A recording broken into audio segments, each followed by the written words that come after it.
What is going on, Halo fans? Luke the Notable here. In this video, I'm going to show you how to get REQs fast as possible. How to get that REQ level up so you can request things like Nornfang, the Prophet's Bane, and your Phaetons. The first step is just to make sure you get to level 3. How I normally like to do this is by going to the East Armory or whatever the first base is. Try to kill any of the first preliminary bosses and just try to get as many AI kills as possible. If you're lucky and manage to kill enough AIs, you can look at the bottom of your screen and you can see a little bar. If that bar is more than halfway the way from 2 to 3, you will level up from capturing a base. So after I capture this East Armory, I will be assured to get level 3 REQs. And there they are, level 3. Once you hit level 3, there are a couple different options you can do. I have always just gone and grabbed the battle rifle. This is a free choice and it allows you to get a lot of kills early on in the game. However, maybe you're not so great with the battle rifle. If that's the case, you might want to try some of these different REQ cards. Ghosts and swords can be used at level 3 if you're not that great with the battle rifle, and these can help you to get to the next level, level 4. However, if you can, just use the battle rifle. It's free and then you're guaranteed to have all 4 levels once you get to level 4. Either way, getting to level 4 is pretty important, especially if you have a lot of the REQ cards. This is where you start to get some real power. Once you hit level 4, there are a couple different choices you can choose. I always like to go with the Blood of Suban. It's a rare REQ that has over 100 bullets and has a pretty fast time to kill coupled with some good range. Why do I use this? Because it has a fast time to kill, which will allow me to get kills quickly, and it also has a large capacity for ammo. And at level 4, this a lot of times can get me into level 6 if I use it correctly. It's kind of the most balanced level 4 REQ. It's pretty good, but it's not necessarily going to get you there the fastest. I chose the Blood of Suban because we were getting a lot of fire on the Spire. I wanted to play a more defensive role. I wanted to take people out from longer ranges. However, different REQs are good at different times. At this point, you could also REQ the Blaze of Glory, which might be a good option if you're playing a little bit more aggressive. Maybe you're trying to go to the West Armory over here to the left. The Whiplash is another REQ like that. It has a very aggressive nature. Yes, it is a very quick kill. Yes, it has a good amount of ammo, but there's also a good chance that someone can kill you because it doesn't necessarily have the best range. If you don't have any of these fancy REQs, you can go with the basic saw. It's a pretty solid option at level 4. It has a huge capacity for ammo. It also has a pretty fast time to kill, and if you use it correctly, can get you to level 6 fairly quickly. At level 5, don't forget to equip your abilities. A lot of times I do forget this when I get caught up in the heat of the moment, but the abilities I always like to use are either upgraded sensors or upgraded thrusters. I like to use upgraded sensors because it increases my radar range. Also, when you're walking normally on your radar, you will not show up on other people's radar.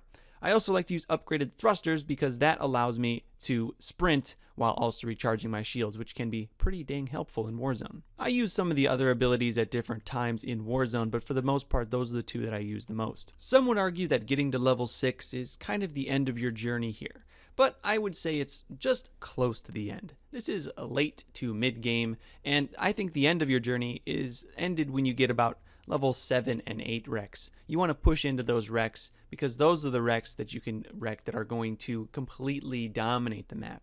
Things like the Nornfang, the Hannibal Mantis, Hannibal Scorpion. When I hit level 6, if I'm playing a defensive role like I was in this game, I always go with the Answer. It is much better than the Blood of Suban defensively because it can take on multiple enemies at once, something the Blood of Suban can't do. You can also try George's Turret, which is a good defensive option. If your enemy is pushed back into one base, the Scorpion can be a very viable option. However, it's bad to REQ Scorpions when you are down a base. It can be kind of easy to get jacked that way. And my personal favorite is REQing a Banshee at this level, but be careful. If the enemy team is also REQing a lot of stuff, it's pretty easy for them to shoot you out of the sky, especially if they also have a Banshee or if they have things like rocket launchers and Spartan lasers. What sucks is there isn't much up here at this REQ level for common level REQs, so if you're a newer player, you just kind of have to grind out to get some higher level REQs before you can really be effective at this level. I chose to use the Answer on this gameplay, like I said before, because I was afraid that we were going to lose the Spire. I wanted to make sure to defend this thing to the best of my ability. Yes, I could have wrecked something else and maybe gotten a little bit more kills a little bit faster and pushed myself into that level 7, level 8 Rex, but you can see I'm already at level 7 and I've been here for a while, and we've been able to hold this spire pretty well, and we're also winning by about 120 points. One other thing is you never want to forget to wreck your DMR once you hit level 6. A lot of players will forget this, and you can take advantage of this because you outrange a lot of people at this level.